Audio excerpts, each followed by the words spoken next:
السلام علیکم۔ بسم اللہ الرحمن الرحیم۔ حقیقی ہمدرد۔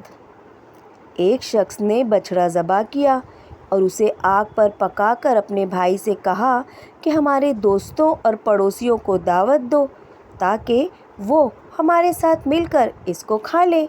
اس کا بھائی باہر گیا اور پکار کر کہا، اے لوگوں، ہماری مدد کرو، میرے بھائی کے گھر میں آگ لگی ہوئی ہے۔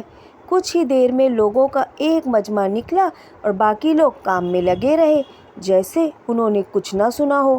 وہ لوگ جو کہ آگ بجھانے میں مدد کو آئے تھے، انہوں نے سیر ہو کر کھایا پیا تو وہ شخص اپنے بھائی کی طرف تعجب سے دیکھ کر کہنے لگا، یہ جو لوگ آئے تھے میں تو انہیں نہیں پہچانتا اور نہ میں نے پہلے ان کو دیکھا ہے، پھر ہمارے دوست احباب کہاں ہیں؟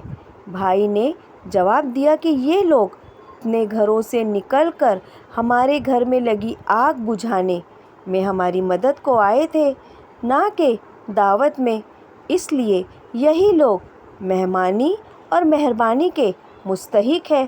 جس کو تکلیف کے وقت اپنے ارد گرد نہ پاؤ اس کو دوست، بھائی یا پڑوسی کا نام مت دو، اور جو تنگی کے وقت، آپ کی پریشانی کے وقت آپ کا ساتھ دے وہی آپ کے حقیقی ہمدرد ہیں۔